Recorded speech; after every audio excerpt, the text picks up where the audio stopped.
testimony. Thank you so much, Coach Francis. At sino po dito, talaga namang, I don't know about you, maaring meron po kayong mga pinagpipray sa inyong mga buhay, matagal nang hinihintay. Pero sino dito naniniwala, God is still able in our lives? And who can say amen to that? Amen po ba? Ngayong araw po na ito, let's just make it very short, pero let's dive in straightly sa salita po ng Panginoon. Pero bago po ang lahat, let's welcome the presence of God in this place right now. Hallelujah. Tayo po tayong lahat ngayong pong hapon po na ito.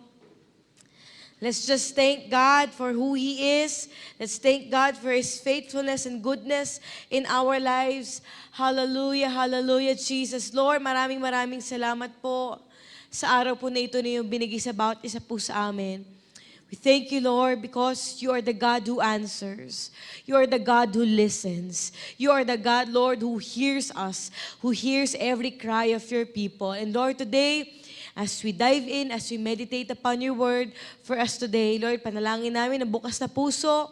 Come and have your way, Lord. Give us a sound mind so that we can fully understand your word for us today at maibalik po namin ang lahat ng kapurihan sa iyo lamang, Panginoon. Lord, we thank you and we carefully bring back to you all the glory and honor. In the mighty name of Jesus we pray, and everybody say, Amen and Amen. Makakaupo na po tayo ngayong hapon po na ito. Nasa sequel po tayo na atin pong series na pinamagatan po nating Able to Love. Sabi nga po natin, Able to Love. And we're currently exploring the book of Ruth, wherein makikita po natin, napakaganda po ng tinatanim na relationship ng mga tao or mga karakter po in this book. And talaga namang may kapupulutan po tayo ng aral na how can we value relationship? How can we value the people around us? How can we be faithful even in this world full of unfaithfulness sa atin pong kapaligiran? And right now, pag-uusapan po natin, tutuloy po natin ang story po ni Ruth. Last week po, pinag-usapan natin yung chapter 1. Bigyan natin ng recap. So, ang nangyari po, magre-review lang po tayo ng konti para meron po tayong panggagalingan po na story sa chapter 2 po natin.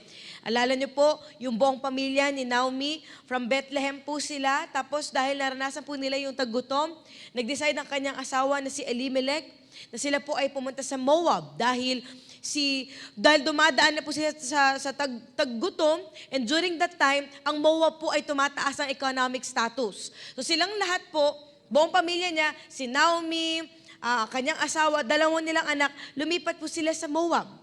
And then what happened is, hindi pa nagtatagal, naalala niyo po yung story, nare-recap niyo na po, hindi pa nagtatagal, wala pang 20, 30 years ang nangyari po sa kanila na unang namatay ang kanyang asawa. After po nun, hindi pa natatapos yung 10 years, sa loob ng 10 years, namatay sumunod yung kanyang dalawang anak. And Naomi was left all alone, na parang gumuho ang kanyang pangarap, gumuho ang kanyang pag-asa, gumuho lahat-lahat sa kanya. And then suddenly, nung nabalitaan po niya, na binless ulit ng Lord yung bayan ng Bethlehem kung saan siya galing at kung saan talaga siya na taga roon, nag-decide po si Naomi na bumalik ng Bethlehem. Now, of course, definitely, habang naglalakad po siya pabalik ng Bethlehem, sinama niya yung kanyang dalawang manugang. Kasi yung dalawa po niyang anak ay nag-asawa ng nag-asawa po sila at ang pangalan nila ay si Orpa at yung isa, kilalang-kilala niyo, pangalan ay si Ruth. So, to make the long story short, ang nangyari, nagkaiyakan pa sila kasi sabi ni Naomi, bigyan ko pa kayo ng chance, pwede pa kayo magbagong buhay, magsipag-asawa pa kayo, mga bata pa naman kayo, ako wala na kayong aasahan sa akin kasi tumatanda na ako, wala na tayong relationship together kasi namatay na yung mga anak ko. So nangyari, nagkaiyakan po sila, pero ang nangyari po si Orpa, nakiiyak, pero iniwan din pala si Naomi. At ang natira na lang sa kanya through thick and thin ay walang iba kundi si Ruth. Now, we are now on the chapter 2 at makikita po natin dito, mga kapatid, this is a story and this is a scenario where we can see na itong si Ruth po ay talaga namang binless ng Panginoon by the decision that she has also made to be loyal, to honor God, and to be faithful sa kanya pong biyanan na si Naomi.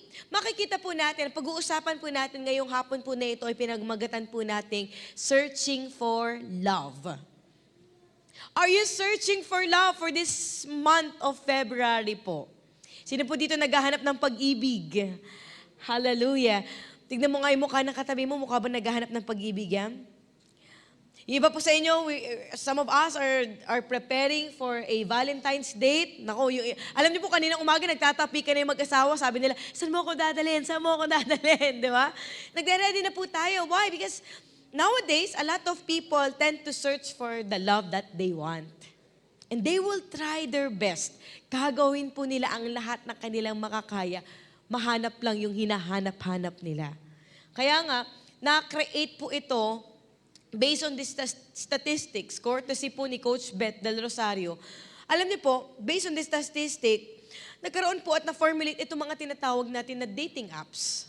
Bakit? Because these apps are for the people who wants to fall in love. Oo. Naranasan na po ba mag-download ng mga dating apps po na yan? So, sila din po, those people who have installed this app are the people who are looking for love, searching for love. At alam niyo po ba kung ilang dating apps daw po, all in all ang meron worldwide? Tanong niyo po kung ilan. Parang hindi po ko interesado, tanong niyo po kung ilan. Alam niyo po kung ilan? 1,500. Ewan ko na lang po kung wala kayong mahanap doon sa 1,500 na dating app po na yon. And kino-consider po sa lahat ng mga dating apps po na yon, sa lahat daw po ng best apps sa buong mundo, yung 10 po doon ay category ng dating apps. Hindi po games, hindi po social networking, kundi dating apps. Nangangahulugan na maraming taong naghahanap ng pag-ibig. And as of January 8, 2024, this year lang, alam niyo po kung ilan ang gumagamit ng dating apps? There are 337 million. Tignan mo yung mukha ng katabi mo, kasama ba yan sa nag-download ng mga dating app? Tapos, hindi lang po yan, tignan natin, ano yung mga age bracket na mga gumagamit ng dating apps. Una, syempre, hindi magpapatalo mga kabataan. 18 to 29. Sila daw po ay nasa ilang percent? 26%. Syempre, may mga middle-aged people. 30 to 49, yung akala nila, naku, wala na ata akong pag-asa, wala na akong makikilala sa mga kaibigan ko, sa mga kakilala ko, kaya ang gagawin ko na lang, maghahanap na lang ako sa dating app. So 30 to 49, wow, grabe, namamayagpag, 61%. Siyempre, hindi magpapatalo. Nagulat po ako kasi pagkakita ko, meron pa pala niyan, 60 to 64 years old. Lola, sila din po ay nag-install ng dating app. At yan po sila, 13%. What do we mean by this, Pastora? Ibig sabihin, a lot of people in our generation today are really searching for love. Are we saying that dating app is a bad idea? What we are saying, actually, kung wala na talagang makita, Pastora, wala na talaga ako makita, kahit anong gawin ko. Sabi nga nila, there are many fish in the seas. It's okay. I think it's okay to use a dating app, but, baka sabihin niyo, quote and quote si Pastora, but, always with a good intention. Always that you know in yourself that you want to end up in a marriage season someday. Yan ang goal mo kung bakit mo din-download. Yan hindi para lang maghanap ka ng pampastime mo, tapos magdodoble-doble, pagsasabay-sabayin mo ang lahat. Kasi I actually have a college friend na nag-download siya kasi na-experience na eh. She downloaded this app na tawag pa ay Omegle. So nakakilala siya ng foreigner, and then ngayon po siguro nasa 10 years na silang magkakilala, mahigit ng 10 years, at siya ngayon ay nasa ibang bansa na at sila ay magpapakasal na. So just imagine, no? So what do we mean by this? To sum it up, it's not about searching for love, but it's about finding the love that you need. It's about finding that something, yung matagpuan mo, yung talagang pag-ibig na kailangan mo. So if we're going to go back in the book of Ruth, dito po natin makikita, mga magulat, mga kapatid. Sabi ko nga, may inalisan sila Naomi at si Ruth, which is yung bayan ng Moab. Bakit? Again, ang bayan ng Moab is a place where compromise happens, where sin happens, umalis sila doon kasi alam nila wrong environment yun.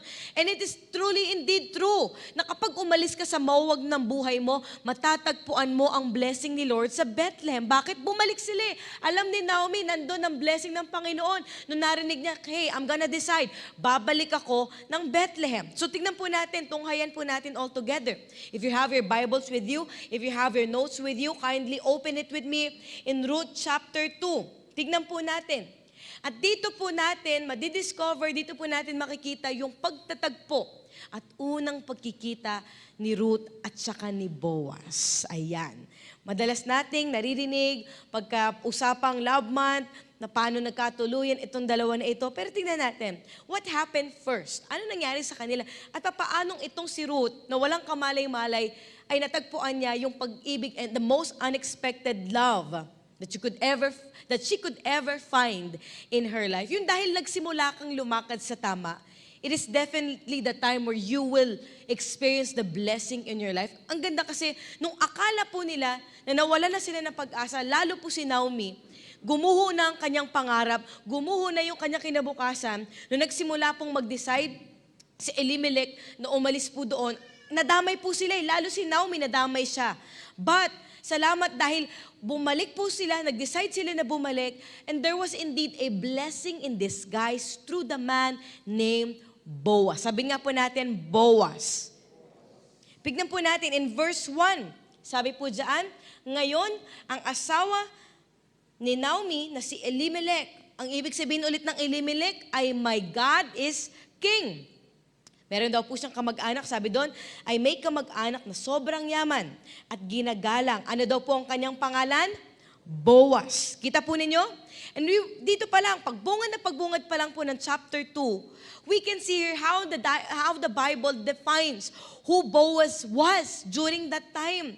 Napatunay, mga kapatid, na nakatagpo po si Ruth ng the most unexpected love. Patunahin na hindi mo na kailangan pang maghanap ng pag-ibig kasi kusa itong dadating sa buhay mo nang hindi mo inaasahan. Sabi nga po natin, kusa. I want that kind of love. Yung hindi pilit. Yung hindi pinilit, yung hindi mo na kailangan magmakaawa, yung lumakad ka lang sa tama, sumunod ka. Sumunod ka lang, gawin mo lang yung pinapagawa ng Panginoon. Maniwala po kayo sa akin mga kapatid, kusang darating sa buhay ng bawat isa po sa atin. Sundan po natin. What happened po in verse 2? Kayo naman pong bumasa. 1, 2, ready, begin.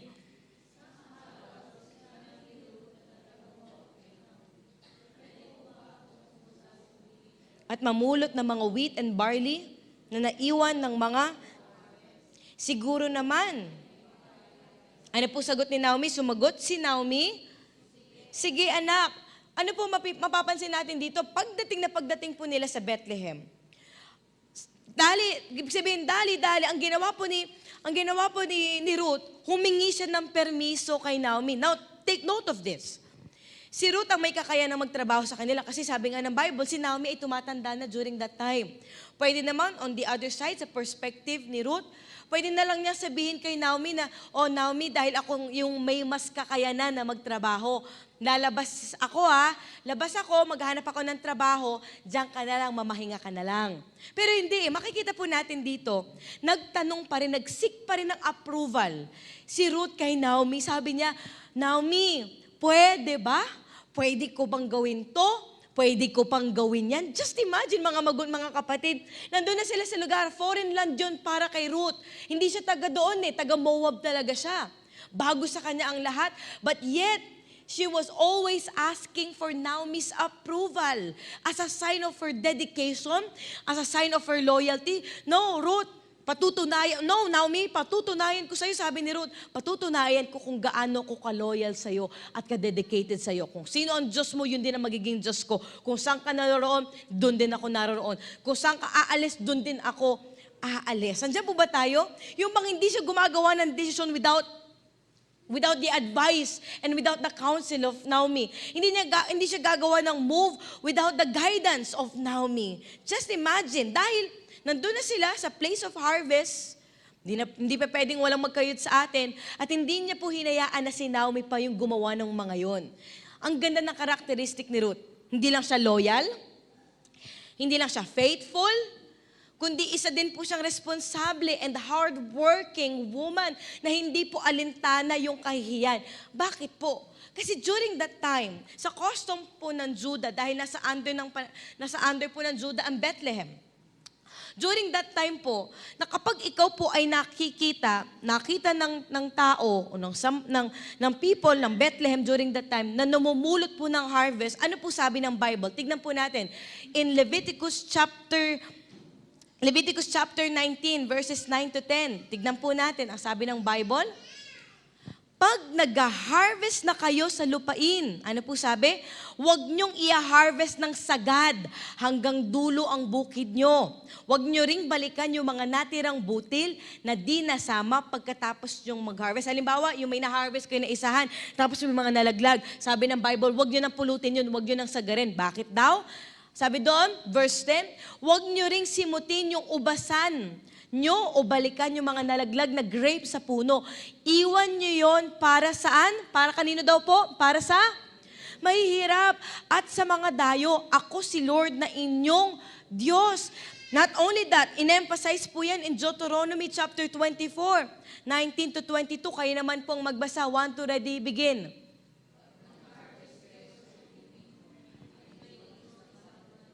Huwag nyo nang, iwan nyo na, ulila, biyuda. Verse 20 po, pag nag-harvest kayo ng olives, huwag nyo nang balikan yung mga naiwan sa puno. Iwan nyo na yon para saan daw po ulit? In-emphasize sa mga dayo, ulila, at biyuda. Verse 21 to 22, pag nag-harvest kayo ng ubas, lahat ng yan, huwag nyo nang balikan yung mga naiwan sa puno. Iwan nyo na yon, inulit-ulit, para sa dayuhan, ulila, at biyuda. Tandaan nyo, dati rin kayong mga alipin sa Egypt. Yan ang dahilan, kaya inuutos ko ito sa inyo. Just imagine. So yan ang custom. So hindi nalintana ni Ruth yung magiging kahihiyan, yung magiging tatak sa kanya the moment na pumulot siya, anihin niya lahat ng mga tira-tira na yon. Kasi automatic yon. Alam nila, ito dayuhan to. Ito nangangailangan talaga ng matindi to. Are you here with me, church? So sabi niya, kailangan ko lang ng permis mo, Naomi. Kung sasabihin mo hindi, okay lang naman din. Pero kung sasabihin mo oo, okay lang naman din. Matutuwa ako na gawin lahat ng yon para sa'yo, Naomi. At ang sabi ni Naomi sa kanya, sige, yes, go tayo dyan. Tuloy po natin. Kaya anong nangyari po? Sa sobrang sipag ni Ruth, ang ganda ng intensyon niya, ang ganda po ng motive po niya, para alin? Para mabuhay sila ng maayos, sumagana kanilang buhay. Verse 3 po, sabi po dito, kaya pumunta nga si Ruth sa bukid at namulot ng mga naiwan ng mga nagha-harvest. So nagsisimula na po siyang magtrabaho. Nagsisimula na po siyang pumulot. Susundan lang po natin yung story. Ano po nangyari? Kasunod, nagkataon na, sino daw po? Na ang bukid na yon, na pinuntahan niya ay kay Boaz na kamag-anak ni Elimelech. Now, I want you to take note of this. Si Ruth, hindi pa niya kilala si Boaz. Hindi pa sila nagmi-meet. Hindi pa rin sinabi ni Naomi sa kanya na kamag-anak nila, kamag-anak ni Elimelech, close na kamag-anak ni Elimelech, si Boaz na kanyang asawa. Asawa ni Naomi po, So, hindi pa niya alam. Just imagine, mga kapatid, do you really think nagkataon lang iyon? Or do you believe na lahat ng iyon ay divine appointment ng Panginoon? Are you with me? Number 1 po, if you will just walk on the right path where God is leading you or taking you, you don't need to search for love, but you can experience, number 1, the providence of God. What do we mean by providence? Ang ibig sabihin po ng providence, it means the divine guidance of God. The care of God. Yung tinalaga ng Diyos. Yung kalooban ng Diyos. Ayan pong ibig sabihin ng providence. Isipin niyo po yun sa lugar ng Bethlehem, isipin mo ba na sa dinami-daming farm na pumupuntahan ni Ruth during that time, pwede naman po siya mapunta sa ibang lugar. Totoo po ba yun? Pwede siya mapunta dito. Pero bakit sa dinami-dami, and I do believe, na noong mga panahon po na yun, napakaraming farm po nun, laki ng Bethlehem Pero bakit siya napunta pa? Doon nagkataonan, just imagine mga kapatid, and do you believe na wala pong aksidente kay Lord? Naniniwala po ba kayo there's no such thing as accident? Kung talagang tinadhana ng Diyos, tinadhana ng Diyos. You don't have to force it. Nakita niyo po ba? So, ang nasa isip lang ni Ruth, gagawin ko ito, magtatrabaho ako, kukuha ako ng ani, kukuha ako ng harvest kasi para meron kaming maging kabuhayan, meron kaming kainin ng aking biyenan na si Naomi. But little did she know that during that time, may inaayos na sa kanya si Lord at meron ng sorpresang pagpapala na inihanda na ang Diyos sa buhay mismo ni Ruth. What we mean by the providence of God. Ang ibig sabihin po ng providence of God, it is when God uses the natural circumstances for what? To bring about the supernatural plans of God in our... Akala mo normal lang, yung bigla ka na lang may nakita, kakilala mo, biglang may connection, biglang sabi mo, uy, kakilala ko si ganyan, kakilala ko si ganito. Napasok ka sa isang company na hindi mo namamalayan, napunta ka sa isang lugar na hindi mo inaasahan, tapos nagulat ka na lang, biglang may answered prayer ang Diyos sa'yo doon. Mga kapatid, God is using that situation so that the plans and the purpose of God will prevail in your life. Ang tawag po doon, providence. Sabi nga po natin na malakas, providence. Tingnan po natin. Nung sinabi ng Bible na nagkataon na kay Boaz, yung farm na yon, yung field na yon, sabi po ng verse 4, tingnan po natin, kayo naman po tumuloy na bumasa. 1, 2, ready, begin.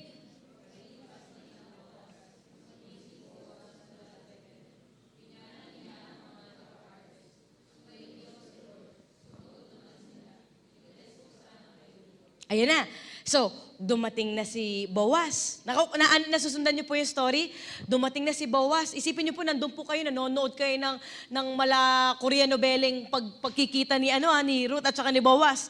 Pagdating ni Boaz, binabati niya lahat ng mga workers niya. Sabi niya, i-bless kayo lalo ng Panginoon.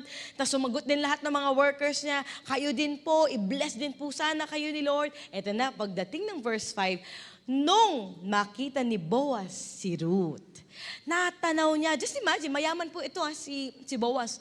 And definitely, sigurado po ako, sa sobrang yaman niya, marami din po siyang workers. Marami siyang katiwala. Pero just imagine, sabihin na natin, bago siya sa paningin ni Boaz, sabi doon, nung makita siya ni Boaz, tinanong niya yung in charge sa mga nagha-harvest. At ang sabi niya, ano po tanong niya? Sino ang babaeng yun? Ayun na. Unti-unti na, and I do believe, unti-unti, little by little, si Lord na naglalagay ng leading kay Boaz during that time. Salamat na lang, may sensitive na Boaz na nakikinig sa Panginoon. Sabi doon, sino yung babaeng yun? Sabi ng verse 6, sumagot ng servant, siya yung taga-Moab, na kasama ni Naomi, na bumalik dito. Nakiusap siyang mamulot ng mga barley na naiwan ng mga nag-harvest. Pumayag naman ako, sabi ng manager, siguro yung caretaker po doon. Maaga pa lang namumulot na siya. Ngayon lang siya nagpahinga ng, alin daw po, ng konti. Sabi sa ibang translation, ni kahit na saglit, hindi pa po siya nagpapahinga simula nung namumulot po siya ng ani. Mga kapatid, tanong, nung habang binabasa po natin, nasa verse, ano pa lang po tayo, verse 6, tanong, may ginawa na po bang action po dito si Ruth para mapansin siya ni Boaz? May ano po ba? May ginawa po ba? Nagpapansin po ba si Ruth? Wala eh. All she did was she's just picking up all of that harvest para meron silang makain ng kanyang biyenan. But yet, tingnan po natin, napakagandang, hindi coincidence, pero napakagandang plot twist ng Panginoon kasi una siyang nakita ni Boaz. Nung una siyang nakita ni Boaz, napagtanto niya sa kanya nalaman na siya pala ay manugang ni Naomi. Now, ito po nangyari. Ayan na po, ngayon lang siya nagpahinga ng konti. Pagdating po ng verse 8, kayo po tumuloy ng basa, 1 to ready, begin. Tapos,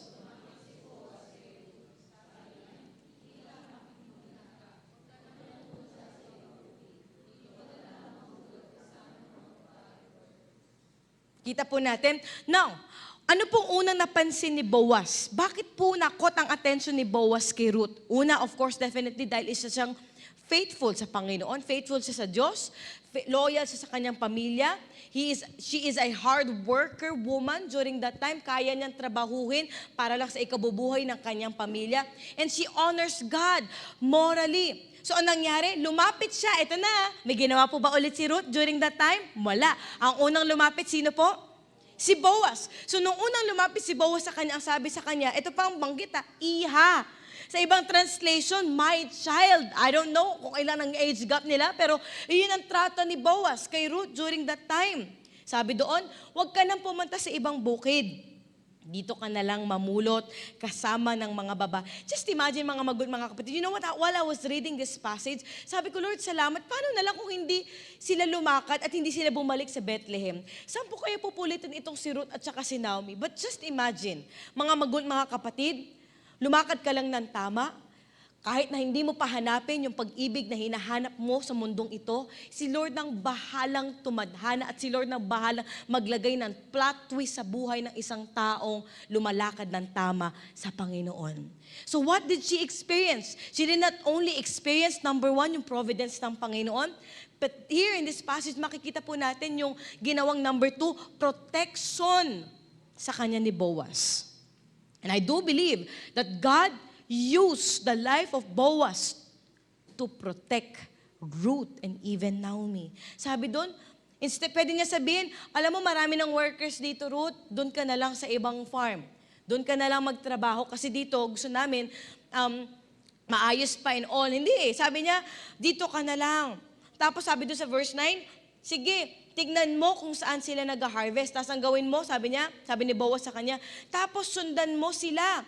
Sinabihan ko na yung mga tauhan ko. Ang galing, no? Parang wala pang ginagawa si Ruth.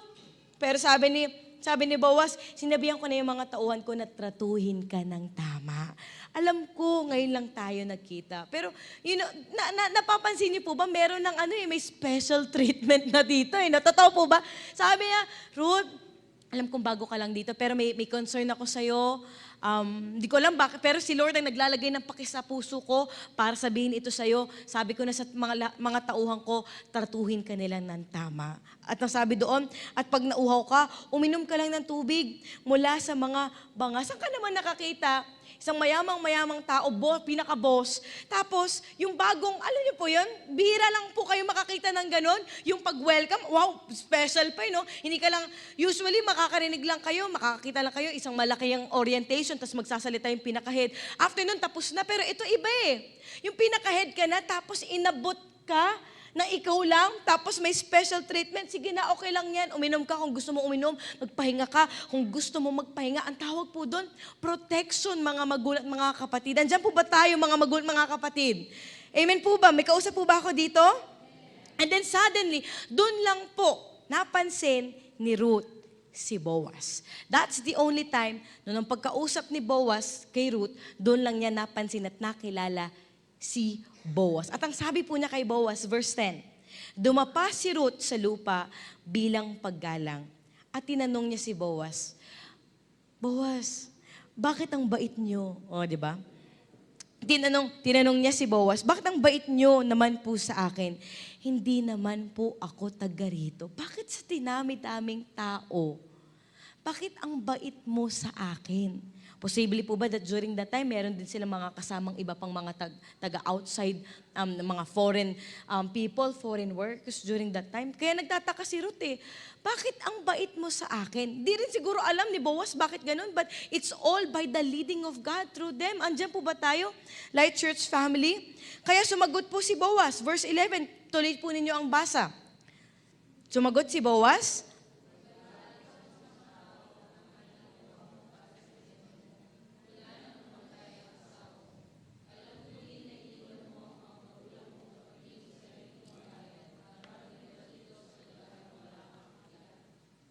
verse 12 po, sabi dito, i-bless ka sana ni Lord dahil sa ginawa mo. Lubos ka sanang i-reward ni Lord ang Diyos ng Israel. Kasi ano daw po? Kasi sa Kanya. Hindi kay Boaz. Kita po ninyo? Mapapansin natin, Ruth did not force anything. Wala siyang ginawa. Hindi, salamat sa Panginoon. Kasi yung motive niya, makikita po natin at maoobserbahan po natin, very pure. Ang ganda ng intensyon niya. Gusto niya lang mapaglingkuran ang kanyang biyanan na si Naomi. Gusto niyang lumakad sa Panginoon in the right standing. Tapos ito ang sinabi sa kanya ni Boaz, alam mo kasi Ruth, kaya kita bibigyan ng treatment na ganito kasi iba ka eh.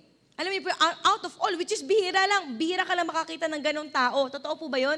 Na through thick and thin, sasamahan ka. Tapos yung kahit na walang-wala ka na. At nabalitaan niyo ni Boaz at doon po na-amaze si Boaz kay Ruth. Just imagine, mga magulat, mga kapatid. Kaya sabi ni Boaz sa kanya, i-bless ka sana ni Lord dahil sa ginagawa mo. Bakit? At yung reward na yon na ibibigay sa'yo ni Lord, kasi, sabi doon, sa kanya, kay Lord ka lumapit para humingi ng protection. And do you believe, church, that when you trust in God, when you walk in the right path with God, when you make a decision for God, sasabay at idadami na ng Panginoon yung protection mo at protection ng mga taong nasa paligid mo. Amen.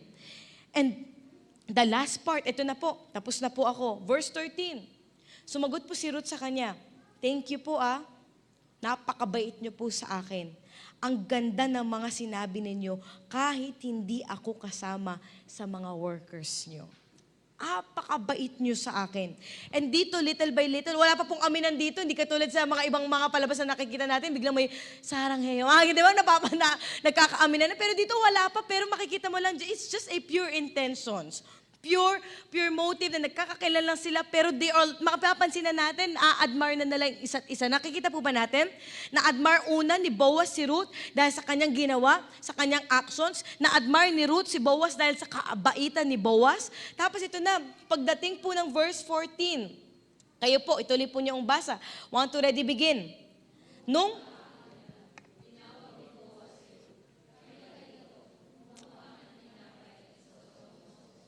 Kaya, ito po natin, sabi doon, inabutan pa siya ni Boaz. Hindi lang siya pinasawsaw sa social. Ito po, inabutan pa siya ni Boaz ng roasted barley. Saan ka naman nakakita nun? Nandiyan po ba tayo? Kumain siya hanggang sa mabusog at merong pang pagkain na pinabaon sa kanya. Alam niyo po tawag doon? Yung just by simply walking on the right path. You don't have to search for anything in this world. Just walk on the right path. Just obey God. Kapatid, kasama na po ang pangatlo, provision. It's not by forcing anything because we've done that. We've done that before. Ako po naalala ko when we are on our chaotic relationship ng aking pong asawa. Dati yun, mahal ito naman.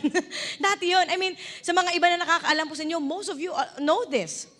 Lalo yan, sila Ate Heads, sila Kuya Pro, yan, si Coach Franz. Alam po nila yan Noong mga panahon na si Coach Paulo, yung talagang pinipilit no? Yung habol-habol sa akin, no? Ganda ko, no?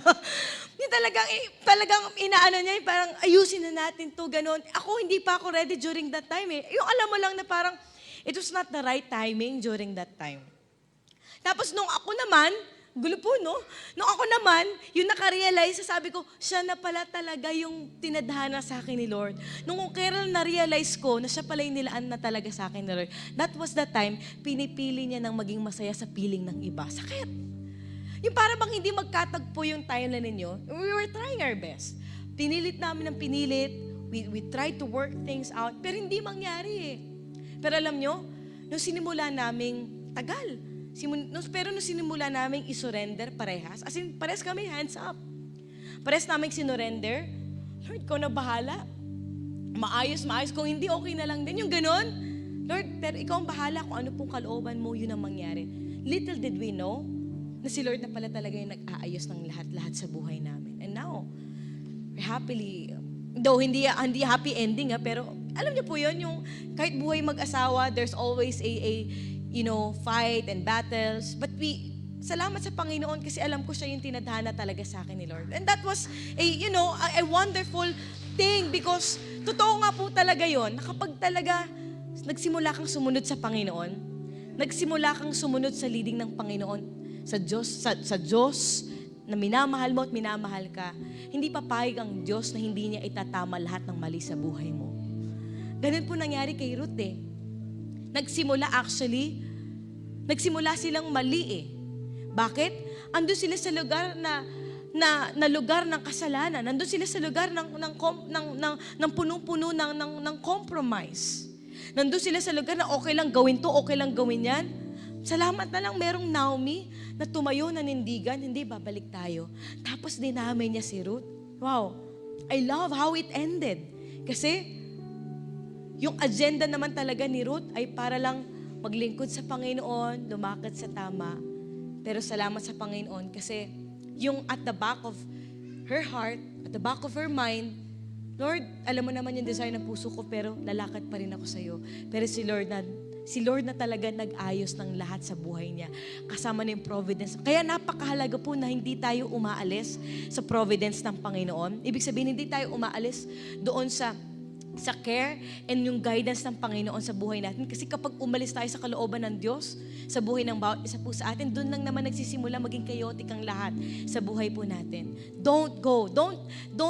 Don't run away from the providence of God, but instead, always be under the wings of the providence of God. And that's where you will see the protection of God and the provision of God in your life. And that's where you will also find the love na hindi po natin mahanap sa mundong ito. And that's what happened to Ruth. Ang ganda kasi, doon niya naranasan yung special treatment na maaring hindi niya natatanggap, hindi niya nararanasan sa kanyang bayan, pero doon lang niya nararanasan. Ang nangyari po, fast forward, verse 18, umuwi si Ruth. Dala-dala yung naipon niyang barley at pinakita ito sa biyenan niya. At pag pinagsama-sama, pag binasa po nyo itong chapter 2, halos 10 kilo daw po yung naipon lahat na harvest. Mabigat po ba yung 10 kilo? Mabigat yun. Para kang bumuhat ng parang, sabihin na natin, yung 10 kilong bigas, mabigat yun, definitely. Pero ganun po, pinapakita kung gaano po kasipag nitong si Ruth.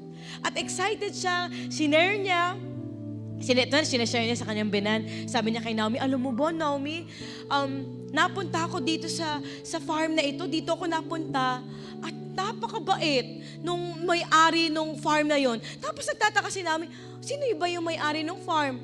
Si Boaz. Alam niyo, sabi ni Naomi, siguro during that time na habang kinukwento ni Naomi, si Boaz? What a small world. Alam mo ba, si Boaz ay kamag-anak namin, kamag-anak niya si Elimelech na asawa ko. So kamag-anak natin, si Boaz. At doon lang nalaman ni Ruth, just imagine, it's not just a small world, it's not just a coincidence, pero lahat iyon ay tinadhana ng Diyos para sa kanya at sa kanyang biyenan na si Naomi. At maaring deep inside sa puso po ni Naomi, kasi bakit? Kung babalikan po ninyo yung chapter 1, yung iniiyak ng puso ni Naomi, sabi niya doon, pinabayaan na ako ni Lord Kasi bakit? Just imagine, nawalan ka ng asawa, nawalan ka ng 2 anak. It was a devastating point of her life. Mag-isa na lang siya sa buhay. Pero salamat sa Diyos dahil gumawa siya ng isang desisyon, bumalik sa kanyang bayan. Hindi lang yun, nung isang desisyon lang na yun, mga kapatid, tingin po kayo sa akin, isang desisyon na yun, ay naging way para ipadala siya ng Diyos na isang kagaya ni Ruth. Just imagine, mga kapatid, where can you find Ruth nowadays? Bihira lang makatagpo ng isang kagaya ni Ruth na magiging loyal sa'yo through thick and thin. Pero yet, pinadala sa kanya ng Panginoon. Pumunta sila sa Bethlehem. Little did she know, itong si Naomi, na binibless na sila unti-unti ng Panginoon sa pamamagitan ng buhay ni Boaz. And that was all part of the plan of God in their lives. Sabi ng Panginoon, hindi ka mananatili sa nangyari sa buhay mo. But if you will just walk on the right path, I will bless you more than you could ever imagine. I will protect you. I will show you my providence, sabi ng Panginoon. At ang sabi doon, verse 23, sabay-sabay po tayong tumayo. At babasahin po natin itong last verse na ito ng chapter 2 ng Ruth. Sabi doon, ganun na nga ang nangyari. So pinayagan po siya. Ang nangyari po dyan, pinayagan siya ni Naomi. Sabi ni Naomi sa kanya, okay Ruth, dyan ka na lang kasi total ka mag-anak natin yan. Mapapabuti ka dyan. At sabi ng 23, ganun na nga ang nangyari. Namulot si Ruth sa bukid ni Boaz kasama ang mga babaeng workers. Hanggang, matapos yung anihan ng wheat at barley, at namuhay siya. I love this sentence kasi sabi doon, namuhay si Ruth kasama still ng kanyang biyenan. Through thick and thin. Nagsimula na wala silang kasama, pero kahit na binibless, unti-unti nang binibless ng Panginoon, magkasama pa rin sila. Hindi pa rin umalis si Ruth sa kanyang tabi at naglingkod pa rin sa Panginoon kasama si Naomi. Kapatid, I don't know about you. Maybe some of you are here today are still looking for that, acceptance. Some of you are still looking for that love na matagal mo nang hinahanap. But I want to tell you, if you would only go back, the Bethlehem represents the presence of God. The Bethlehem represents where God's people is where. And do you believe that when we are in the presence of God, that's where we will experience the love of God. Kahit na sang kapang-lupalop ng mundo pumunta, kapatid, when you are in the presence of God, you are satisfied, you are complete, and you don't have to force it. Tingin po kayo sa akin, you don't have to force it. Si Lord ang maglalaan at magbibigay ng tamang tao, maglalaan ng tamang sitwasyon, maglalaan ng mga tamang pangyayari sa buhay mo at makikita mo na lang, Lord, salamat kasi nandito po ako right at this very moment. Patunay po ito na ikaw ay ang aking Diyos na hindi lang nagpo-provide, hindi lang nagpo-protekta, pero ang Diyos na nagtatalaga at nagtatadhana ng lahat sa buhay ko. Can we all close our eyes right now and bow down our heads? Kung nakaabot po kayo sa dulo ng preaching po na ito, nais po namin kayong pasalamatan na nagmumula sa aming mga puso sa inyo pong pagsuporta at pakikinig ng salita ng Panginoon na handog po sa inyo ng Light Church May Kawayan. Truly indeed, that through this platform po, marami na po tayong naabot sa paanan ng Panginoon for His glory and for His honor. And ngayon pong oras na ito, kung nais nyo pa pong suportahan ang gawain ng Panginoon, you can easily finance and support and give sa ating pong platform sa gawain ng Panginoon. And we can visit po ang ating pong website na matatagpuan po, makikita po natin yan sa ating screen. And that is www.lightchurchph.org/give. At makikita po natin doon yung ways of giving po natin to support and finance the kingdom of God. Or naman, pwede po tayong manood ng ating po mga live stream. Meron po tayong worship Sunday services po every Sunday. That is 10:30 a.m., 1 p.m. for the youth, 4 p.m., 7 p.m., and 11 p.m. po. Philippine time po yan. Maraming salamat po ulit sa inyong time at sa susunod po na ating mga preaching, patuloy po nating suportahan. Maraming salamat po and shine for Jesus.